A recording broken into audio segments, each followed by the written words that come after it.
and sharing content to Pinterest regularly, but maybe it's not really giving you the amount of website traffic or engagement that you're expecting. Today, I am going to talk all about Pinterest SEO and how to use it to help your business be discovered on this platform. Tailoring your content for different platforms is going to be one of the crucial elements whether or not your marketing is successful in 2026.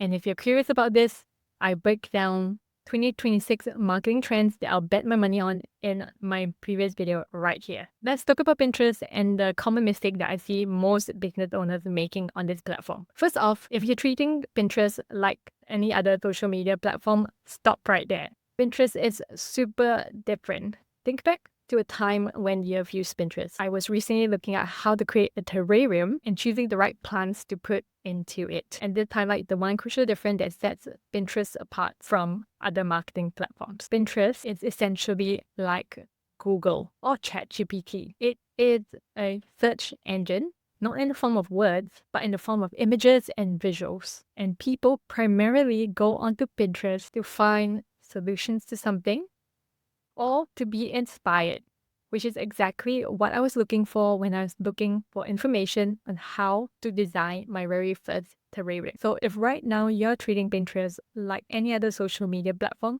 you are probably not going to see much traction in it. Because it's a search-based platform, we need to include keywords in our content so that Pinterest understands what our content is about and who to share it to. So you need to do your keyword research on Pinterest. This is one of the foundations of Pinterest SEO. There are 3 ways to do Pinterest keyword research. The first way is to literally go onto Pinterest, go into the search bar, and type in anything that is relevant to your business, your target audience, or your products and your services. Let's use the example of a wedding invitation business. So I would literally just type in wedding invitation into the search bar, and you'll see a list drop down. There'll be some autofill suggestions. These are the exact things that users type into Pinterest to find your stuff. So go through that list and pick out any keywords that are relevant.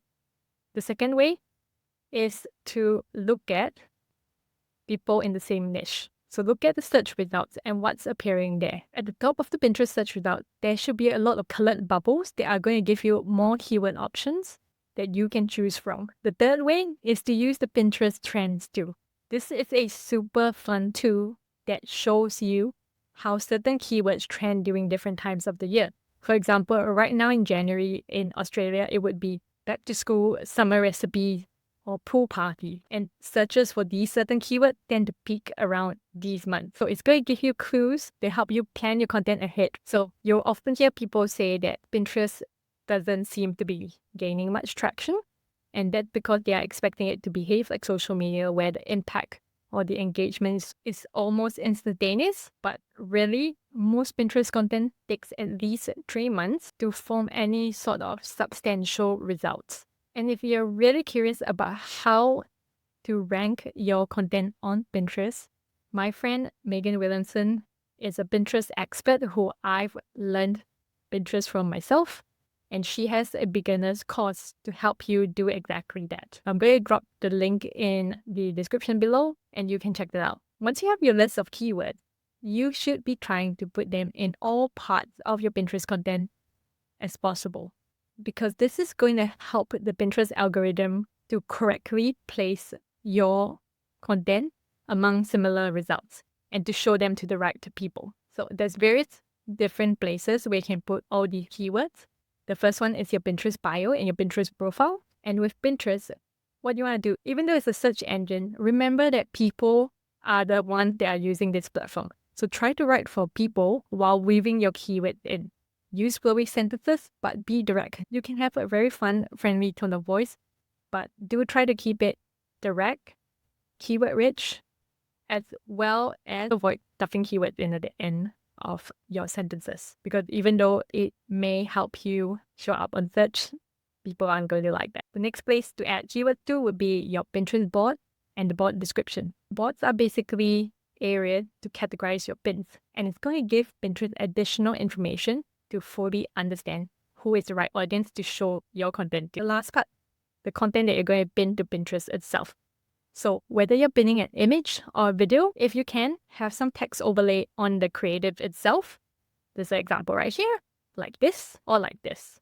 And then you want to have keywords in the title and the description as well. What I recommend for these two is to try to think back about what would benefit someone who is searching on Pinterest. They are either searching to solve a problem, like me with my terrariums, or number two, they are searching for something to inspire them. So that could be like terrarium layouts, terrariums for succulent plants, or blog articles. Use your title and your description to highlight the benefit that people will get, or the problem that that particular piece of content solves, or link it to a piece that will inspire them. For example, listicles tend to do really well on Pinterest, or blog articles that could be helpful for them. Once you've sorted out all your keywords, you want to make sure that you claim your website. This can only be done on a Pinterest business account. We're not going to cover this in the video today because I assume if you're watching this video, you would already have a Pinterest business account set up. Claiming your website is really simple. Just go into your Pinterest business profile, and there should be a button there to allow you to claim your website. The reason you want to do this is because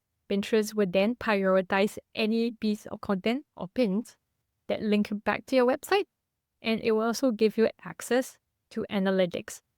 This is data, really important data that can tell you how your pins are performing, what sort of creatives are working best, what kind of titles or descriptions are speaking to people, or topics which are performing well. And all this data will ensure that you are really optimizing the way you repurpose your content on Pinterest for best results. Okay, so remember at the beginning when I talked about Pinterest trends and how you can use it for keyword research. Pinterest trends also has another really useful function, and that is to allow you to plan pins ahead of time. I mentioned before that Pinterest content takes at least 3 months before you see any sort of obvious growth on the platform. And this is exactly what you should be thinking of when you are planning your content that you want to share to Pinterest. Because it takes at least 3 months for the platform to clearly understand who to show your content to and what their content is about, you should be pinning any content that is seasonal ahead of time, at least 3 months ahead of time. So right now in Australia, it's summer, it's January, and most people would be searching for content related to summer getaways, pool parties, back to school ideas. So anything related to those particular topics would have ideally been shared in October of last year, in order for them to be discovered by people in January. If you leave it too late, there is a chance that your pins will not be found by people at the right time. This is mostly relevant to seasonal content, which is why I like to tell my clients to share things that are evergreen, meaning they aren't particularly sensitive to a particular season, or they aren't available for a limited time only. This ensures that any piece of content you share to Pinterest will still remain valid and still exist for the user in the years to come, because we've got to think long term when it comes to the Pinterest platform. And that covers the 4 simple ways that you can use today to enhance your Pinterest SEO so that your content gets discovered on this platform in 2026. If you are an established business owner who wants to learn more about how to make the most of the Pinterest platform in 2026, I highly recommend checking out the free Pinterest challenge that my friend Miguel Williamson runs. It opens several times a year, and it's where I manage to stay relevant with my Pinterest knowledge, as well as upskill in other aspects of my content marketing. I'll put the link in the description below. And if you found this video useful, don't forget to like and subscribe, and follow me for more future videos where I break down 2026 marketing trends that I'll bet my money on.